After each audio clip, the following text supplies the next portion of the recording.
즐거운 이야기를 통해 수학의 재미를 찾아보는 수다학입니다. 고등학생 절반 가까이가 하루에 6시간도 채 자지 않는 것으로 조사가 됐는데요. 중학생도 예외가 아니었습니다. 무려 12%의 학생이 6시간 미만 잠을 잔다고 답을 했다고 합니다.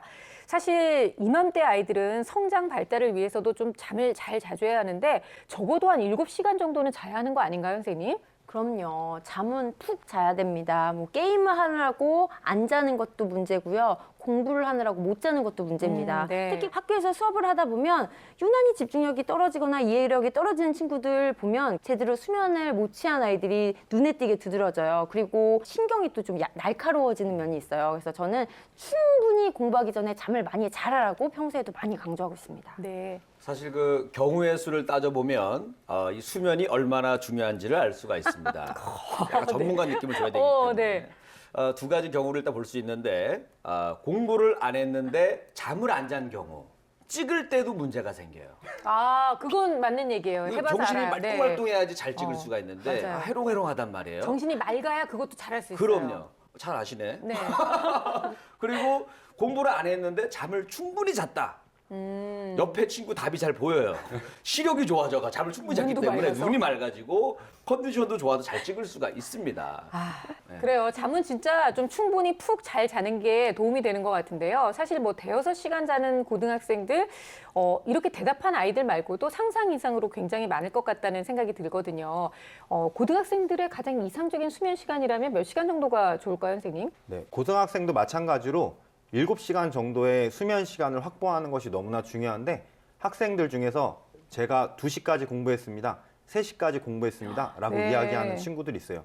이 친구들이 열심히 공부한 것처럼 보이지만 사실은 밤 12시가 될 때까지 자기가 한 공부가 너무 없어서 자기가 12시부터라도 열심히 공부해야 되겠다라고 생각하게 돼서 공부를 했지만 3시까지 공부를 한 이후 학교 와서 계속 잠을 자는 경우가 너무나 그렇죠. 많이 네. 있어요. 그래서 상쾌하게 다시 또 밤 12시부터 공부해야 되는 상쾌하게. 악순환이 반복되기 때문에 네. 수면 시간을 지키는 것, 그 다음에 빨리 잠들 수 있는 것이 상당히 중요합니다. 야, 그 저희 때 있던 전통이 아직도 살아있네요. 그렇죠. 늘 저희 때도 항상 그랬거든요.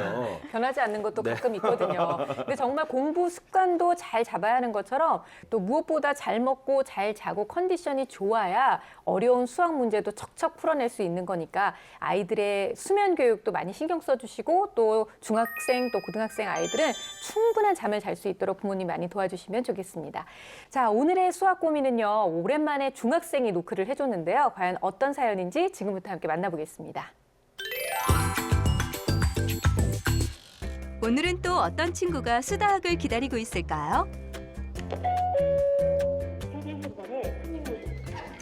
안녕하세요. 네, 안녕하세요. 혹시 오늘 주인공은 됐나요? 네, 오늘 지금 아직 안 들어왔는데 어디 갔나요? 친구들하고 지금 자전거 타고 있을 거예요. 그럼 바깥에 나가서 기다리면 네네네네. 보겠네요. 조금 있다가 금방 들어올 거예요. 아, 예. 밖에서 자전거를 타고 있다는 주인공을 만나기 위해 서둘러 밖으로 나가보는데 어라? 저 멀리서 보이는 범상치 않은 포스로 자전거를 타고 오는 한 친구. 설마? 오, 역시 중학생이라 사이클 선수가 들어오는 줄 알았어요. 자전거를 좋아하는 오늘의 주인공. 중학교 2학년 김창현 군입니다.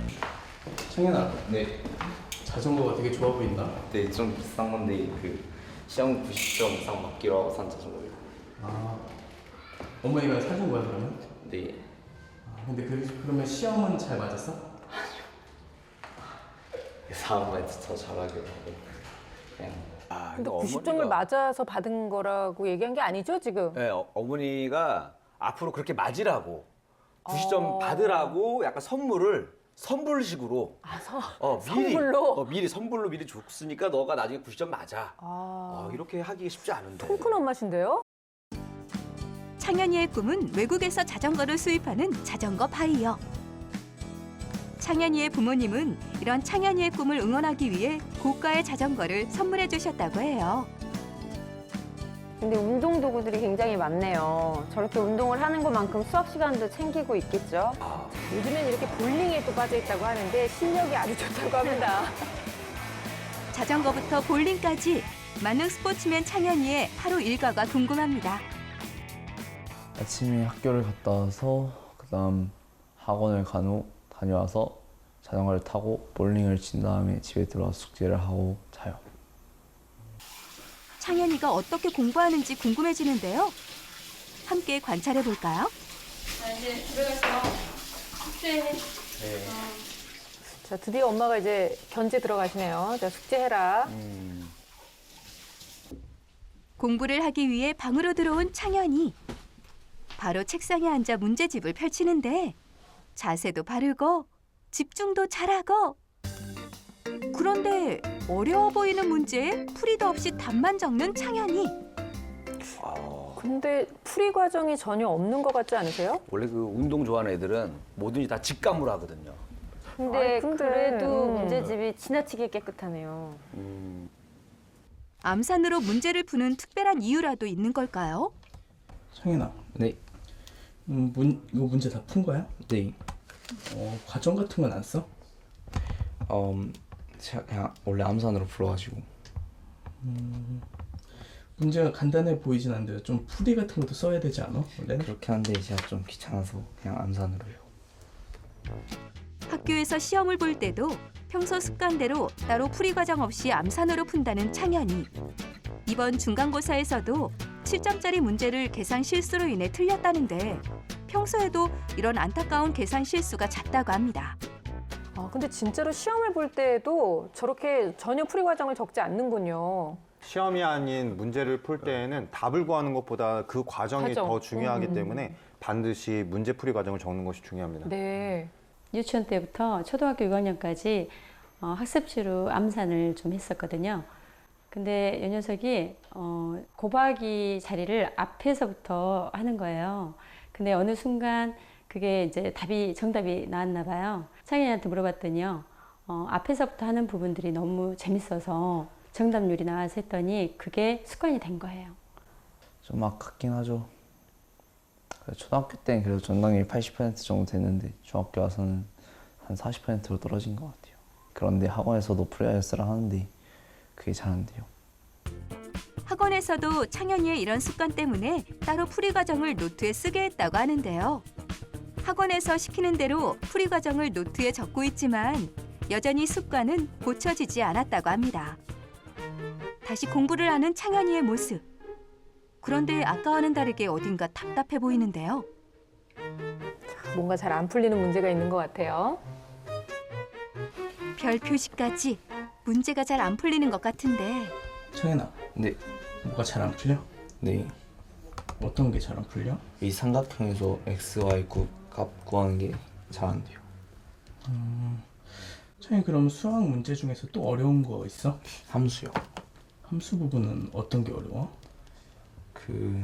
뭐 기울기라든가 아니면 뭐 좌표 그리는 것 그런 게 좀 어려워요. 특히 함수가 어렵다는 창현이. 중3이 되는 내년이면 2차 함수를 배우게 되는데 잘 풀 수 있을지 걱정이라고 합니다. 진짜 함수 같은 거는 진짜 그림을 안 그리고 하기가 어려운 건데, 그죠? 맞습니다. 중학교 1학년에서 가장 중요한 거 한 가지를 뽑으라면 함수이거든요. 그 이유가 함수의 정의와 함수에서 나오는 기본 개념들이 중학교를 넘어서 고등학교까지, 심지어는 대학교까지도 이어지기 때문에 지금 정확한 개념을 잡는 것이 중요합니다. 공부에 집중하는 창현이. 그런데 뭔가 심상치 않은 느낌인데. 어머, 창현아, 뭐 하는 거니? 끝난 거예요? 놀란 제작진이 방으로 들어가는데요. 창현아, 네. 공부는 다 한 거야? 네. 다른 공부는 또 안 해? 제가 집에서는 딱히 숙제 아니면 안 하는 편이라 그냥 숙제만 끝내면 그냥 놀아요. 그러니까 집에서 하는 게 굉장히 적은 편이네요. 숙제만 하고 있다고 하니까. 숙제 다 했어? 네. 벌써 다 하고 누워 있는 거야 지금? 네. 간식 좀 먹고 해. 네. 어머님도 창현이의 이런 모습을 보고 별 말씀이 없으신데 끝난 거니? 창현군, 공부량이 부족하다고 생각하진 않나요? 뭐 저는 모자라고 생각하지 않아요.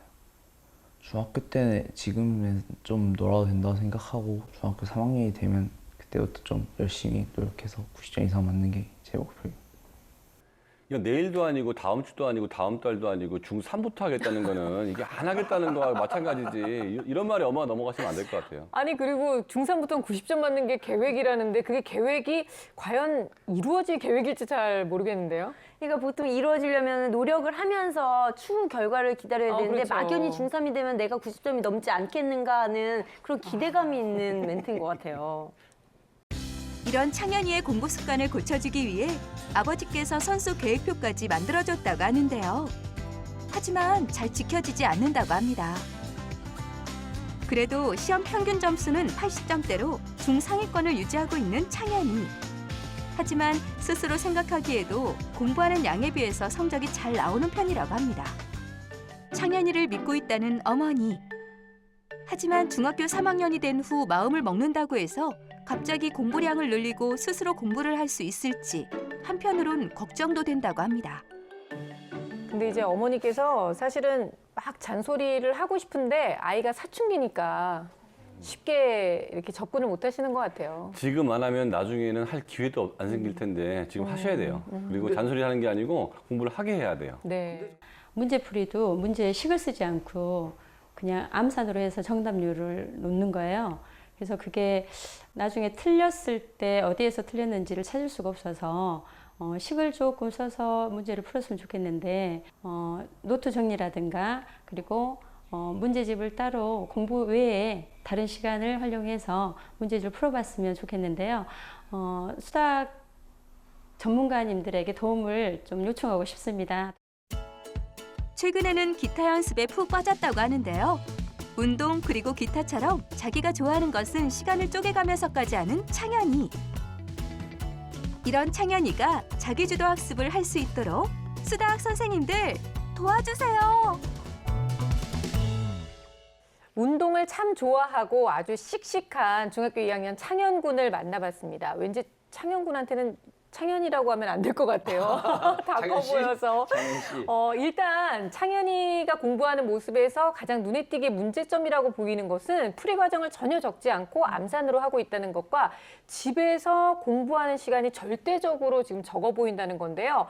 어머님이 사춘기 아들을 키우면서 정말 건드리면 안 되겠다라고 생각을 하셔서 지금은 아무 말씀도 안 하고 계시는데 저는 말씀을 하셔야 될 것 같아요. 선생님 어떻게 보셨어요? 맞습니다. 그러니까 어머니께서 걱정은 굉장히 많이 하시는데 또 중학생 그 나이에 비해서 굉장히 느슨하게 풀어주고 계세요. 네. 그래서 이제 사춘기고 그러니까 괜히 또 이제 다른 데로 엇나갈까봐 걱정이 돼서 잔소리라고 생각하셔서 말을 안 하시는데 강하게 이제 확고하게 이 부분 학습 부분에 대해서는 독려하시는 게 맞습니다. 그리고 보면 이제 어느 정도 성적 낼 테니까 자전거를 사줘라고 해서 고가의 자전거를 사줬는데 성적을 못 냈잖아요. 그럴 경우에는 사주지 않는 게 맞죠. 저 같아도 말만 하면 이렇게 좋은 얻고 싶은 물건들이 나오면 계속 말만 하고 안 지켜도 될 것 같아요. 그래서 이런 면에 대해서 이제 확실하게 좀 규칙을 정하셔서 그러니까요. 해주시는 게 네. 좋을 것 같고 내일 할게요, 내년 할게요, 다음 달부터 할게요는요. 미루는 게으름뱅이들의 1순위 핑계입니다. 그래서 네. 이런 거에 이제 이렇게 그래 내년부터는 하겠지, 중3 때부터는 하겠지 믿지 마시고 좀 아니야 지금부터라도 당장 해야 돼라고 해서 이제 적극적으로 관심을 갖고 아이를 이끌도록 말씀해 주시는 게 필요할 것 같아요. 그리고 중학교 수학을 풀이 과정 없이 암산으로 푸는 게 너무 깜짝 놀랐거든요. 네. 그러니까 풀이 과정은 반드시 적어야 됩니다. 어머니 말씀대로 풀이 과정을 쓰지 않으면 어디서 틀렸는지를 잘 모를 뿐만 아니라 그 서술형 문제는 풀이 과정 자체가 점수화되어서 그렇죠. 이제 필요로 요구하는 부분이 있기 때문에 지금 연습해두지 않으면 못 쓸 가능성이 많고 그리고 지금은 암산이 편해서 한다는데 아마도 귀찮거나 하기 싫어서 안 할 가능성도 있기 때문에 그 부분도 짚어볼 필요가 있습니다. 운동을 열심히 하는 것 자체가 나쁜 것은 아닙니다. 그렇죠. 저희 학교에서도 최상위권 대학을 간 친구가 하루에 1시간씩 무조건 산책을 하거나 아니면 1시간씩 농구를 한 친구들이 있어요. 하지만 창현이와 다른 점은 그 1시간 동안에 리프레시를 하고 다시 공부를 시작했다는 것인데 창현이는 많은 운동을 하고 또 바로 쉬더라고요. 이런 큰 차이가 있는 것입니다. 아, 어떡해. 중학교 네. 2학년 친구인데 집에서 스스로 공부하는 시간이 거의 0시간에 가깝다라고 하는 것은 큰 문제가 있고요. 그렇군요. 그리고 지금부터 학습 습관을 잡아가면서 공부하는 게 너무나 중요합니다. 또 제가 인상적으로 봤던 것이 영상에 나온 3번 문제를 틀렸는데 그 3번 문제는 함수가 가지고 있는 가장 기본적인 개념들로 이루어진 보기들이 있었는데 거기에 별표를 쳤어요. 사실은 그거는 가장 기본적인 문제고 앞으로 펼쳐질 수학 성적을 좀 예상할 수 있거든요. 중학교 3학년, 고등학교에 나오는 모든 수학들이 함수의 기본 원리에서 나오기 때문에 기본 개념도 잡혀있지 않은 창현이가 좀 공부에 집중할 타이밍이 아닌가라는 생각이 들고요. 네. 그러기 위해서는 나중에 하는 것이 아니라 지금 즉시 공부를 시작하고 부족한 부분은 방학 때라도 보충을 해야 되는 시기가 온 것 같습니다. 네, 뭐 3학년이 돼서 하면 돼요. 이렇게 느긋하게 얘기하는 창현이도 그렇고 창현이를 너무 믿어주시는 어머님의 모습도 그렇고 지금 선생님들은 걱정의 목소리가 지금 높아지고 있는데요. 그런데 또 우리가 이렇게 걱정하는 게 약간 무색하기도 한 것이 성적표를 보니까 사실 중상위권 정도란 말이죠. 검사 결과가 더욱더 궁금해지는 부분이에요, 선생님. 예, 화면을 보면서 말씀드리겠습니다. 전체 인지 능력은 평균인데 중상위권이에요. 네. 인지 능력도 그다음에 언어성도 평균, 동작성도 평균, 작업 기억도 평균, 처리 속도도 평균. 약점은 기호쓰기의 약점인데 이게 손으로 쓰는 거 잘 못하거나 하기 싫어하는 아이들이 여기 약점이 많이 있거든요. 속도가 느릴 수밖에 없는 상태고 네. 성격 유형 검사를 했더니 행동형이에요. 그러니까 즉흥적이고 자기가 원하는 대로 하고 싶은데 동기 검사를 했더니 아주 특이한 결과가 나왔어요. 어떠냐? 동기가 없어요, 별로. 그러니까 공부할 마음이 별로 없는 거죠. 그러니까 자꾸 미루는 거죠. 그러면 대체로 스트레스가 있거든요. 스트레스도 없어요.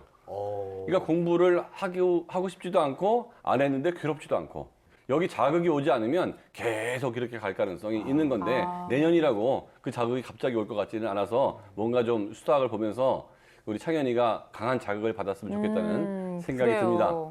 성취도 평가를 해보면 이것도 역시 중상 정도잖아요. 네. 그러니까 전체적인 이 아이는 다 중상인데 중상이라는 게 뭐 잘하는 거라고 볼 수 있지만 그게 입시를 가버리면 약 그렇죠. 5등급 정도가 나오는 건데 그 정도면 사실 5등급이나 7등급이나 8등급이나 입시에서는 큰 차이가 안 나거든요.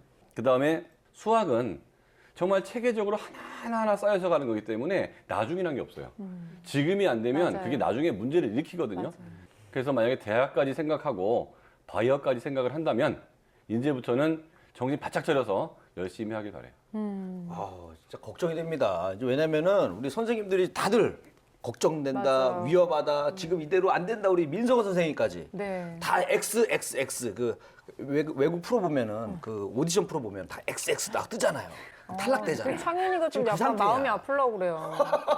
어쨌든 지금 학교 성적만 보고 자신감을 갖고 있는 창현이 입장에서는 이번에 그 저희가 평가해본 결과 너무 좀 좋지 않게 나와서 좀 틀린 문제들도 좀 짚어봐야 될 것 같고요. 문제가 좀 있네요. 네, 중학교 성적 현행 학습으로 75점이면 네. 중위권 이상의 성적이라고 이야기할 수 있습니다.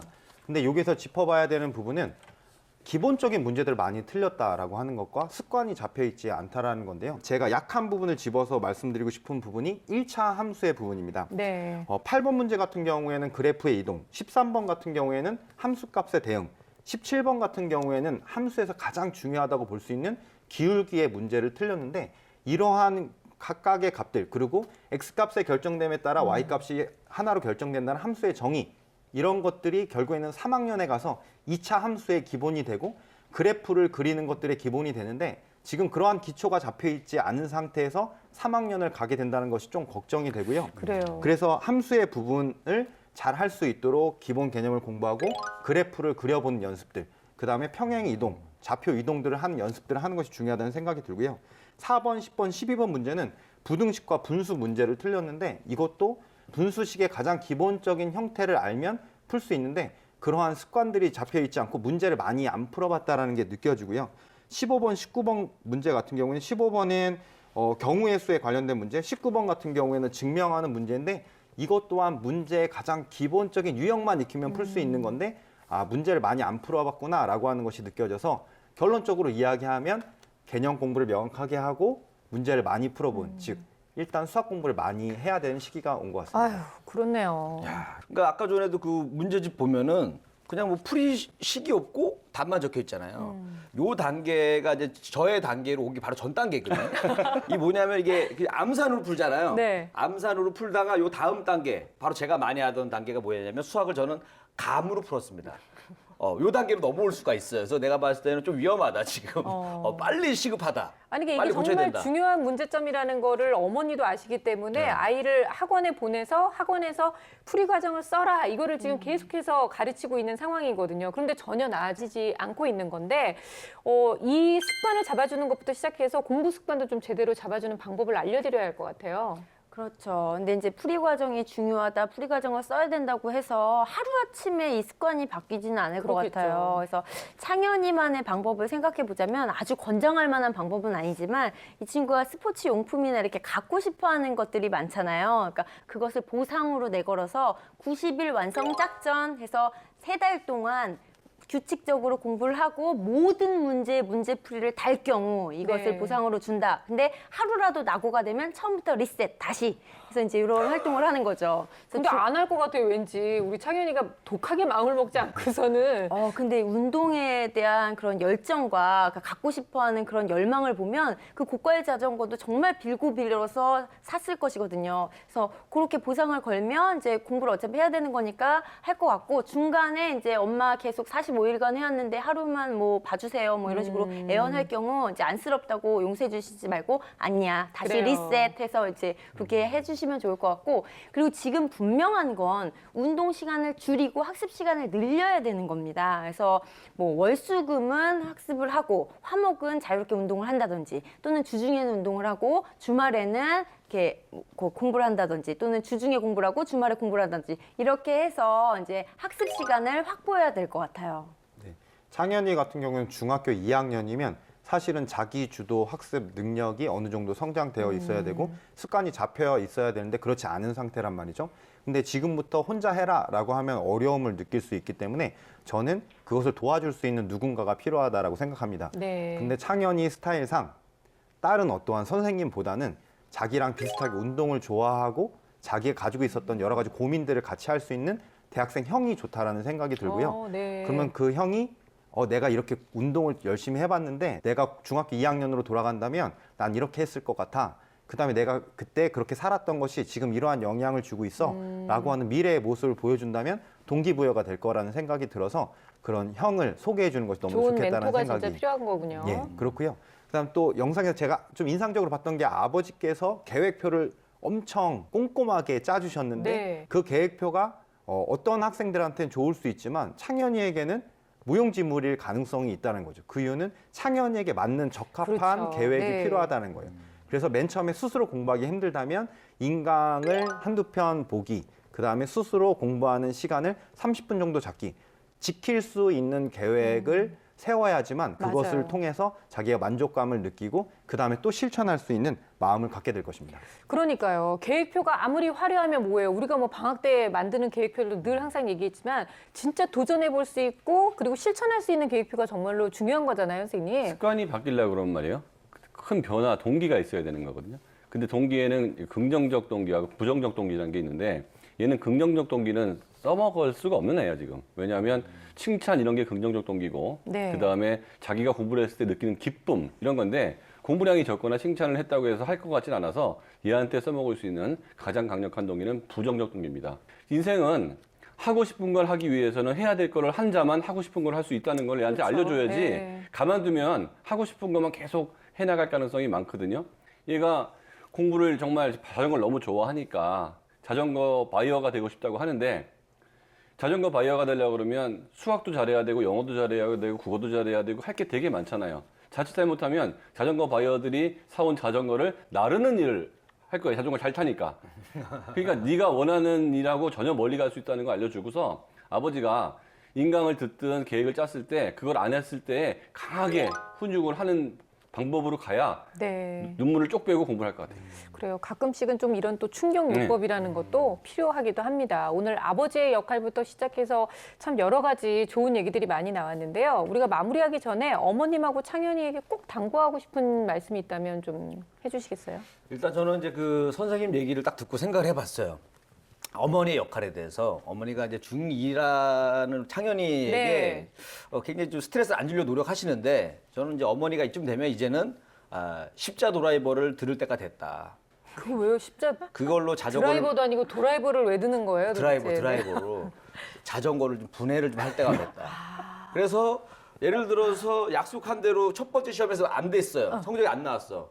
그럼 바퀴 하나를 빼. 그거 너무 좋은 방법이에요. 빼서 팔아요 바로. 팔지 말고. 고가는 다 네. 부분 팔려요. 또 시험 봤는데 뭐가 또 안 됐어. 핸들을 빼. 핸들을 빼. 하나씩 분해되면서 눈앞에 보이잖아요 계속. 아, 나 때문에 자꾸 여기 자전거가 내가 좋아하는 자전거가 자꾸 뭐가 변해간다. 그러면서 이걸 보게 되면 그거 괜찮은 좀 방법인데? 아이가 자극을 받아서 네. 좀 잘하지 않을까 이런 생각을 했어요. 그러니까 지금 그 말씀하신 부정적 계기라는 게 결국은 자전거로 이렇게 나올 수도 있는 비슷하죠. 거네요. 제 생각에는 시간이 지나면 또 자기가 다시 조립을 할 것 같아요.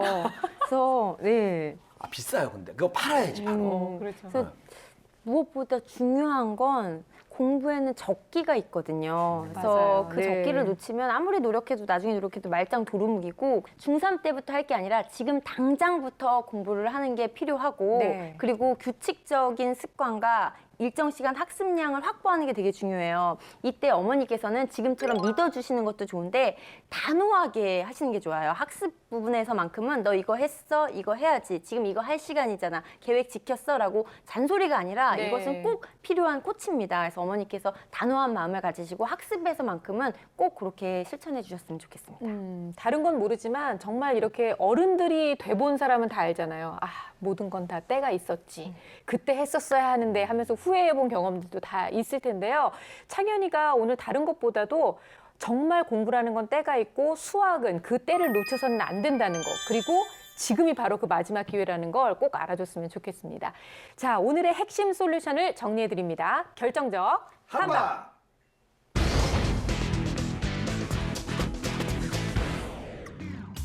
네, 제 결정적 한방은 주중에 3시간입니다. 수학적 학습량이 절대적으로 부족한 창현이는 주중에 매일 3시간씩 수학 공부할 것을 추천합니다. 제 결정적 한방은 자물쇠입니다. 큰 충격을 줘야 큰 변화가 일어날 수 있습니다. 창현이가 좋아하는 자전거나 볼링, 기타 모든 좋아하는 것에 자물쇠를 걸고 네가 공부를 안 하면 이것도 안 열어준다는 강력한 의지를 표현해야 됩니다. 제 결정적 한방은 지금입니다. 운동을 통해서 키운 체력을 바탕으로 수학 공부를 지금 시작하십시오.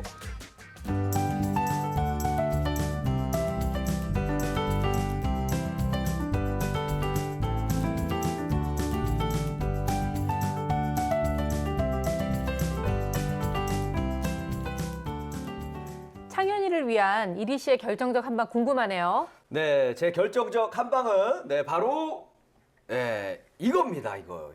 이거 뭐예요? 이거 뭔지 모르시겠어요? 띠링띠링. 자전거에 붙이는 거. 네. 자전거 타시는 분들은 아실 네, 거예요. 그 기능이 뭐냐면은 잠 깨우려고 그러시는 거예요? 아니요. 그 앞 사람한테 경고해 주는 거지. 나 지나가니까 조심하세요라는 네네. 경고의 표시로 이제 빵빵이를 울리는데 그 창현이가 보니까 그 너무 이 암산으로 하려고 하잖아요. 이 빵빵이를 책상 위에다 딱 올려놓고 이거 볼 때마다 안 되지. 한번 울려주는 거지 스스로에게. 스스로에게? 적어야 되지 하면서. 그 노래도 제가 만들어줬어요. 이 어떻게, 노래를 어떻게? 생각하면 바로 연관이 됩니다. 따르릉 따르릉 암산 안 돼요. 노트에 적읍시다 따르르르릉. 근데 훌륭하다. 중2한테 불러주려니까 너무 쑥스럽네요. 이거 초등학교 욕인데. 아니 보통 이리 씨가 이런 식으로 접근하지 않는데 네. 창현이가 혹시나 오늘 너무나 강력한 솔루션 때문에 속상할까봐 마음을 좀 풀어주기 위해서 이런 솔루션을 내놓은 것 같아요. 네, 약간 좀 어른스럽더라고요. 아직 주먹도 커 보이고 그래서 무서웠어요? 조금 이제 좀 수습 단계로 가야 됩니다 이제. 아니 근데 오늘 좀 따끔한 얘기 때문에 창현이도 또 창현이 어머님도 지금 당장은 속상하실 수 있을 거예요. 근데 하지만 지금이 얼마나 중요한 때라는 거를 오늘 방송을 통해서 다 아셨을 거라고 믿고요. 지금부터라도 노력한다면 분명히 변화되는 창현이의 모습 보실 수가 있을 겁니다. 화이팅 하시기 바랄게요. 자, 이번에는 수다학 파인드매스 시즌2 함께 하도록 하겠습니다. 산업 전반 속에서 일어나고 있는 문제점을 수학이 해결한 사례들을 전해드리고 있는데요. 오늘은 금융 속에 숨겨져 있는 수학 이야기를 전해드리려고 합니다. 근데 드디어 됐네. 아니, 왜냐면 제가 작가님들한테 네. 아니 나 지금 금융 속의 이 수학 너무 알고 싶다. 그랬어요? 왜냐면 이 또 돈과 수학이 좀 관련이 그렇죠. 많잖아요. 맞아요. 좀 벌어야 되거든요. 벌기 위해서? 벌기 위해서 모아야 됩니다 지금. 그래서 요즘에 그 돈이 많이 필요하기 때문에 네. 제일 빨리 피부에 와닿는 거 이거 빨리 가자고 했는데 드디어 오늘입니다. 그래요. 아마 네. 많은 분들이 그런 생각으로 오늘 이 시간을 기대를 하실 것 빨리 같은데요. 하자고요, 빨리요. 그럴게요. 자, 금융이라고 한다면 저축뿐만 아니라 더욱더 다양한 내용들이 분명히 숨겨져 있을 텐데 과연 어떤 역할을 수학이 해내고 있는지 함께 확인해 보도록 하겠습니다.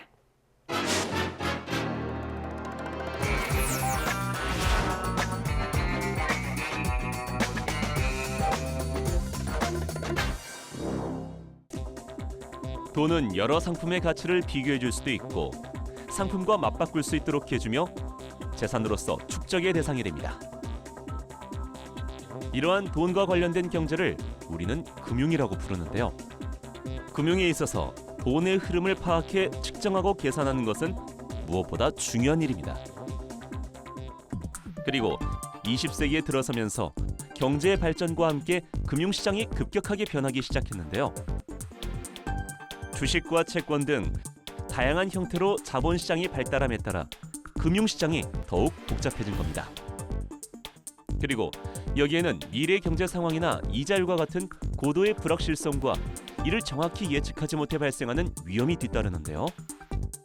이러한 금융시장에 수학이 중요한 역할을 하게 된 결정적 계기가 있습니다.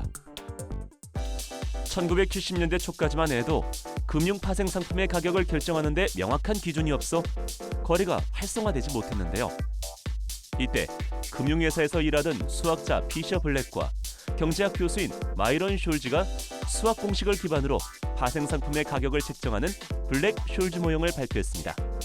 편미분 방정식을 사용한 블랙 숄즈 모형은 경험과 직관에만 의존하는 파생 상품을 조금 더 객관적이고 과학적으로 가치 평가할 수 있게 되는데요.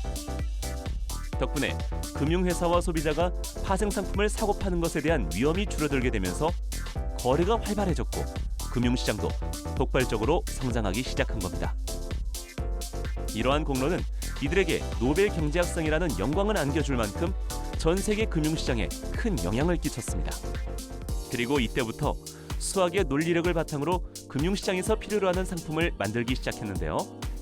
이때 리스크 관리가 가능하도록 미래를 예측할 수 있고 상품의 가격을 책정할 수 있는 금융수학이 떠오른 겁니다.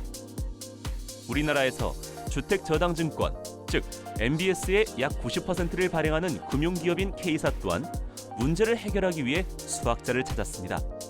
MBS는 주택정책에 영향을 미칠 만큼 주택금융시장에서 중요한 위치를 차지하고 있는데요. 이에 따라 신중하고 효과적으로 MBS 콜옵션의 가격 결정이 이루어져야 하는 겁니다.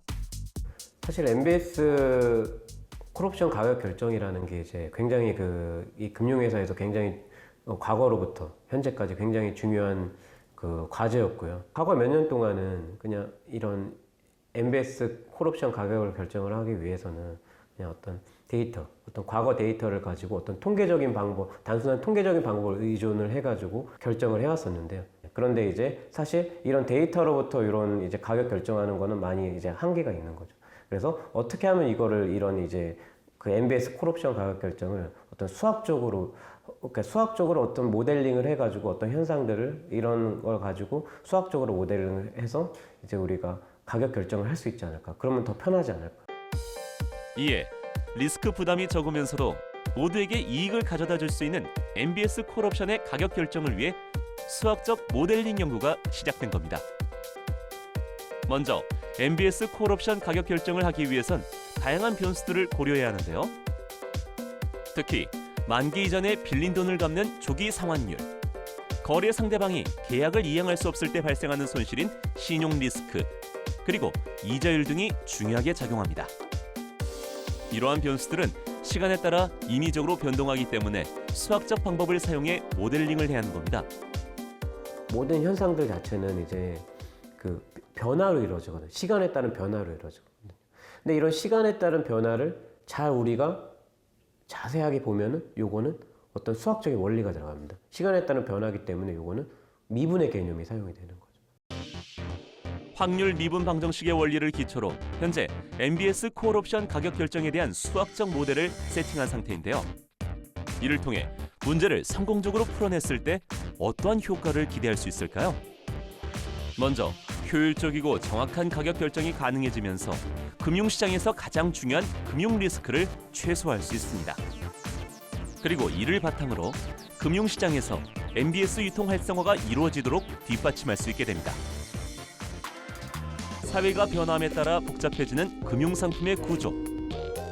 이때 손해를 최소화하고 이익을 얻을 수 있는 상품을 만들기 위해 수학의 역할은 계속 확대될 것으로 예상됩니다. 금융과 수학이 만나 건전한 경제 발전에 기여하는 금융수학. 세상의 문제를 빠르고 정확하게 해결하는 힘. 바로 산업수학입니다. 금융수학이라는 단어가 등장을 했습니다. 하긴 워낙 복잡한 구조를 가지고 있고 또 다양한 상품들이 늘 쏟아져 나오기 때문에 수학의 역할을 많이 할 수밖에 없을 것 같기는 한데요. 화면에서 등장했던 게 바로 MBS 콜 옵션이라는 거잖아요. 좀 생소한 단어라서 자세한 설명이 필요할 것 같아요. 그 MBS도 나름대로 신용 창출의 하나인데요. 신용 창출이 뭐냐 하면 누가 나한테 1억을 빌려갔어요. 그러면 돈으로 가져가지 않고 돈은 은행에 그대로 있고 1억을 빌렸다는 통장만 갖고 있잖아요. 네. 그 은행은 그걸 또 누구한테 또 빌려줄 수 있죠. 그렇네요. 이 사람한테도 1억, 이 사람한테도 1억, 이 사람한테도 1억 갖고서 5억을 빌려줄 수도 있고 더 심하게는 100억, 200억도 빌려줄 수 있는 거잖아요. 그걸 신용 창출이라고 하는데 MBS도 비슷한 거예요. 어떤 사람이 집을 살 때 은행에서 대출을 받는데 그 대출금과 이자를 갚아 나가야 되는 계약서가 있잖아요. 그러면 계약서가 아니고 그거를 증권으로 만드는 거예요. 그러면 10집에서 만약에 그 증권이 있으면 10개를 모아가지고 그걸 패키지로 해서 이걸 누구한테 파는 거를 MBS라고 하는데 여기서도 그러면 은행은 여기서 나 생긴 돈 말고도 훨씬 더 많은 돈들을 융통을 시킬 수 있다는 거죠. 네, 그렇군요. 그리고 이 MBS 콜 옵션의 가격을 결정하는 것도 역시 수학의 바탕을 두고 한 거고요. 네, 금융상품의 대부분이 불확실한 미래 가치를 현재 사고 팔면서 그 가격을 결정하는 것이 어렵습니다. 그 이유는 무엇이냐면 여러 가지 변수들이 있는데 네. 그 변수들이 시간에 따라서 어떻게 변동되는지에 대한 예상이 어렵기 때문인데요. 지금 말씀하신 MBS 콜 옵션이라고 하는 것도 담보 가치라고 하는 것, 그 다음에 금리, 그 다음에 이자 환수율이라고 하는 여러 가지 변수들이 어떻게 변화될 것인가라는 거에 따라서 가격이 변동이 되는데요. 네. 이것들을 시간 변동에 따라서 그 변화율을 표현하는 것이 미분방정식이라고 할 수 있고요. 이렇게 미분방정식을 통해서 금융회사들이 가격에 대해서 안정적인 정보를 내놓다 보니까 투자자들이 가치 평가가 쉽고 정확하게 할 수 있게 되었고요. 네. 그래서 치명적인 손해가 일어나지 않겠구나라고 생각을 하게 돼서 금융 시장들이 엄청 크게 확대될 수 있었다는 거죠. 그렇군요. 이제 제가 왜 재테크 하다가 망했는지 그 이유를 알 수 있었습니다. 왜요? 왜냐하면 그 금융수학이 네. 이 미분을 기초로 해서 탄생한 거잖아요. 그러니까 제가 그 재테크를 잘 못할 수밖에 없는 거예요. 미분도 안 되는데 뭐. 그러니까 다시 그쵸? 생각해 보면은 내가 미분만 마스터하게 되면 정복하게 되면은 이 재테크를 잘할 수 있다 이거 아닙니까? 그렇죠. 그냥 네. 막 쓰면서 살겠습니다. 그냥 편안하게 그냥 번 대로 다 쓰면서 그냥. 그래요. 네. 열심히 벌기나 해야 할 텐데 미분 말입니다. 공부하는 것보다는 막 쓰는 게 나을 것 같아요. 네. 근데 사실 이것뿐만이 아니라 수학이 활용되는 루트는 훨씬 더 많은 것 같아요, 선생님. 그럼요. 이제 금융은 굉장히 분야가 넓은데 보험도 금융의 한 분야거든요. 그렇죠. 근데 보험 수학이라는 학문이 있어요. 이것은 보험 계약을 이행하는 데 필요한 이론을 수학적으로 연구하는 학문이거든요. 프랑스의 유명한 수학자인 파스칼이 17세기 말에 이렇게 사람의 생존율 연구를 했거든요. 그러니까 사람이 태어나고 죽기까지 어떤 사고를 당할지, 어떤 질병에 걸릴지 그 미래가 불확실하잖아요. 네. 이 불확실한 것을 확률과 통계를 바탕으로 수치화시켜서 그리고 이것을 물건, 상품화시켜서 사고 파는 게 바로 보험이잖아요. 그래서 이 보험 수학이 발달돼서 보험이 금융의 한 부분을 차지하는 데 큰 역할을 했죠. 혹시 보험 계리사라는 직업 들어보셨나요? 들어는 봤어요. 네. 이 직업이 2015년도에 미국 최고의 직업 1위로 뽑혔습니다. 근데 되게 이 직업의 수학적 능력이 많이 발휘돼야 되는데요. 이 직업이 하는 일은 주로 이제 보험 상품을 개발하고 그것에 적정한 보험료 또 적정한 보상금을 결정하는 직업이에요. 보험 상품을 개발하고 나면 보험 가격이 너무 높으면 사람들이 가입을 안 할 것이고 그렇죠. 또 보상금이 너무 크면 회사도 이것을 유지하기가 힘들잖아요. 이것에 이제 분쟁과 갈등이 많이 일어나고 하니까 최적의 값을 구하는 데 있어서도 수학이 되게 많이 활용이 됐던 거죠. 그래서 대부분 이 보험 계리사는요 수학자 출신이 많습니다. 그렇군요. 금융하면 나하고 나하고는 좀 관련 없는 일이라고 생각했었는데요. 저축, 무슨 뭐 보험 뭐 이런 얘기하니까 금융 관련 분야가 우리 삶에 굉장히 중요한 분야라는 거를 좀 알게 되는 것 같아요. 일단은 금융산업이라는 거는 미래에도 굉장히 중요한 역할을 하게 되겠죠, 선생님? 미래학자들이 예측할 때 미래는 금융회사가 다 지배할 것이라고 얘기들을 진짜요? 하고요. 예. 네. 그 전까지 대부분의 금융상품이라는 것은 그냥 주거래예요. 그러니까 은행에서 100억을 누가 예금을 하면 예금 이자는 3%, 빌려줄 때는 5%, 2%의 예대 마진. 요거 갖고 은행이 먹고 살았었는데요. 수학자들이 계산해 보니까 이거 더 많이 굴릴 수 있을 것 같고 그렇게 나오는 상품이 파생 상품이라고 해요. 파생 상품이라는 네. 것은 원래 그 돈보다 월등히 많은 상품들을 또 만들어내는 거죠. 그러니까 만약에 1억을 갖고서 10억 원 이상의 자금을 운용을 할 수 있으면 10개의 회사가 그 돈을 갖고서 산업이 성장할 수가 있잖아요. 그러니까 은행은 산업을 키우는 굉장히 큰 밑거름이 될 수밖에 없는 거죠. 이게 긍정적인 측면이고, 그런데 그 1억이 잘못되면 10억이 다 잘못될 수도 있잖아요. 그러니까 그렇죠. 10개의 회사가 동시에 어려워질 수도 있어요. 그래서 수학자들이 이걸 확률과 미분이라는 개념으로 최대한 열심히 계산을 해보는 거죠. 그래서 적당히 잘 들어온 돈이 적당히 잘 나가서 모두가 해피하게 만들어지려고 하는데, 이런 그 금융산업 속에서 수학자들의 역할은 정말 전 세계의 경기를 올릴 수도 있고 그렇네요. 전 세계가 폭락을 하게 만들 수도 있는 중요한 역할이어서 지금 더 훌륭한 수학자들을 계속 금융회사에서 초빙을 해서 네. 더 정교한 프로그램을 만들려고 노력을 하고 있습니다. 자, 그러면 수학을 한다는 거는 21세기의 그 금융산업, 특히 파생 상품에서 가장 핵심적인 역할을 하게 되는 거고, 우리 아이들 수학 왜 하냐고 그랬을 때 참 이렇게 너희들이 이런 일을 했을 때 정말 고소득을 누릴 수 있고 전 세계를 풍요롭게 만들 수도 있고 잘못하면 망하게 할 수도 있는 굉장히 중요한 게 수학이다 할 만하지 않겠습니까? 아니 뭐 세계 평화를 넘어서 세계 경제를 아우를 수 있는 그런 일을 할 수 있는 거잖아요. 그래서 이제 외국 같은 경우에 이거의 필요성을 느껴가지고 그 학교 초중고등학교 때 금융수학이라는 과목을 교과목에 넣기도 했고요. 이에 맞춰서 우리나라도 개정교육 과정에서 네. 고등학교 때 경제수학이라고 해서 이런 수학을 정규 교과에 편성을 했습니다. 제가 그 진작에 이 또 수학이랑 인연이 돼가지고 출연했으면은 네. 10년 전에 그 재테크에 아픔이 없었을 텐데. 안타까워요. 빨리 이런 좋은 프로를 안 했던 제작진이 원망스럽습니다. 네. 여기 또 갑자기 제작진 탓을 하는 거예요. 좋은 프로는 빨리 했었어야죠. 지금이라도 늦지 않았어요. 돈 다 까먹었는데. 근데 얘기를 들으면 들을수록 정말 수학이 활용되는 분야는 상상 이상이고 무궁무진하다는 거 다시 한번 깨닫게 됩니다. 자, 이렇게 놀라운 수학 이야기 저희 또 다음 주에 준비해서 오겠습니다. 오늘은 여기까지고요. 여러분들의 수학 고민 저희 게시판에 많이 올려주시기 바랍니다. 감사합니다.